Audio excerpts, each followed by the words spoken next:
So in Egypt, there was this guy who started the revolution, and he was on Facebook. And he contacted 20 of his friends, and he said, I am tired of tyranny. I am tired of what our country has become, and I have seen what's happening in Tunisia. My friends are contacting me on Facebook of what's happening there. They are seeing what's happening in Iraq and Afghanistan. And he says, I think that same thing can happen here. So 20 of his friends responded. And they met in the public square in Cairo last month. Through Facebook and other social media networking sites, they contacted more and more people until we had 1 million people marching. That one young man bet his life on liberty. He bet his life on love of Egypt, love of country, and the unalienable rights that we have as humans, that we can make our own destiny, and that if we don't like the government we have, we can throw that government out and we can start a new one. He was betting his life on it. We got 20 other people to make that same bet. And those 20 people eventually got 1 million people to make the same bet. Now you may have remember seeing the army come in. The army was called in and to hold the protest day. Those same people sent out networking information about you need to love the army. So when the army came, they went forward with their arms like this, and they hugged the army members. They gave them flowers. They gave them little candies and other treats. They loved the army loved them back. And when Mubarak said, crush them, they said, no. They made a bet on love. They were betting their army career. They were betting all that they had on love. And that liberty and freedom will win the day.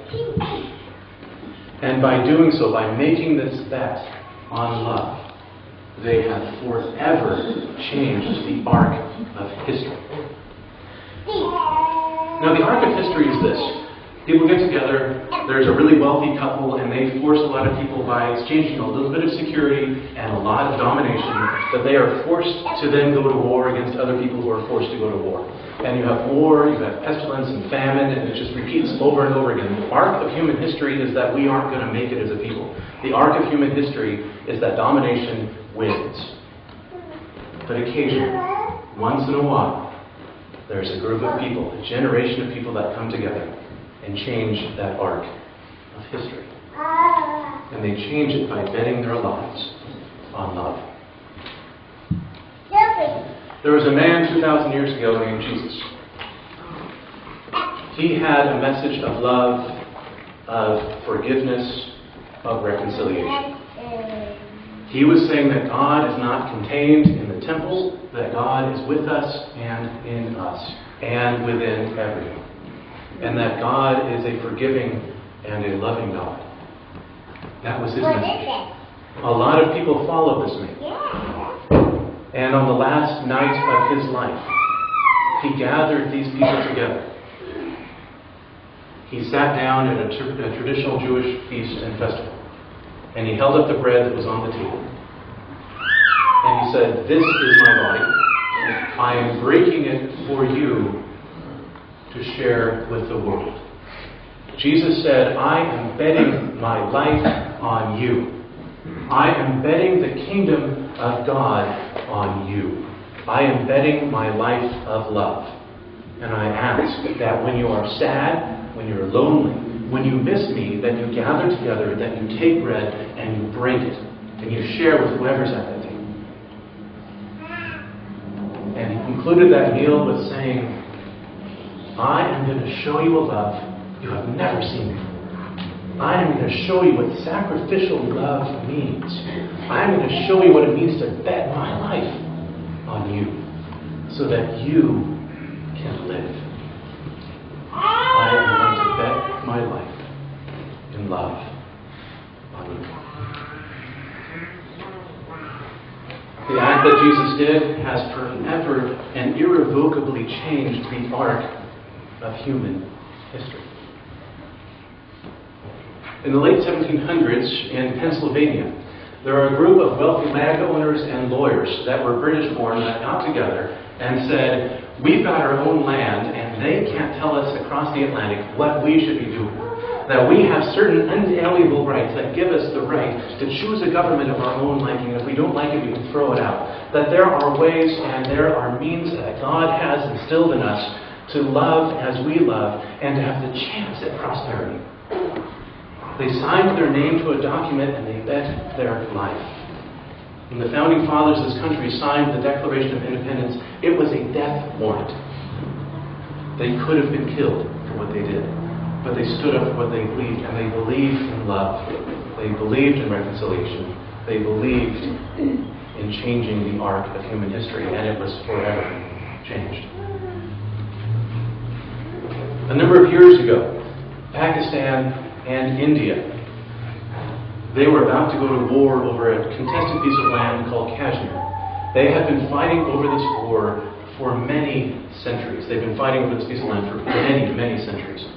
The difference between the one that happened a few years ago is that now Pakistan and India, I walked away from my notes, apologize. So Pakistan and India now have nuclear weapons.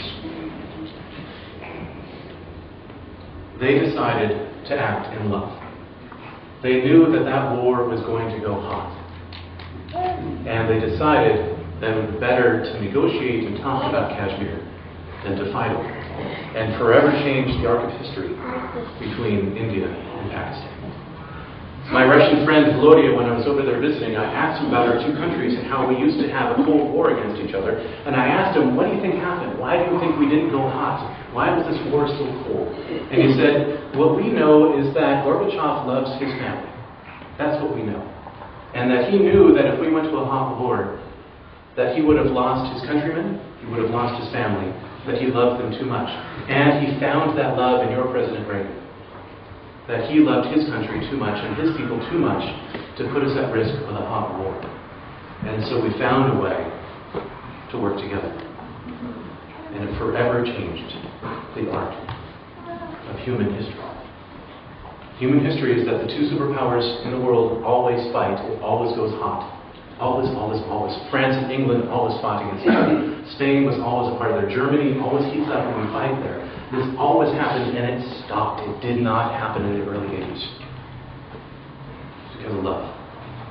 Both Gorbachev, Reagan, and their supporting folks bet their life on the fact that it was going to work. They bet their life using love. And so today, we have two people who are being baptized. You as parents, you as godparents, you are betting her life. You are betting her life in love. You are betting in the love of Jesus that he has for us and the plan that he has for us as his people. You are betting in love. And by this simple act of baptism, you are changing the arc of history. For those of you that have given food to the poor, your act of love has changed the course of history. For those of you that stand for those that have no voice, for those that smile at someone who's sad, for those of you that visit folks who are shut in, you are changing the arc of human history through your love and through your betting on that love. Moses says you have a choice. Every day we wake up with a choice. You can choose to bet your life in one way or bet your life in another. One way is to live into your desires, into lust, into greed, into pride, and to do only that which satisfies yourself, and that is the path of ruin and destruction. You have the choice of betting your life on love, of living not for yourself, but for those that you love and your neighbors around you.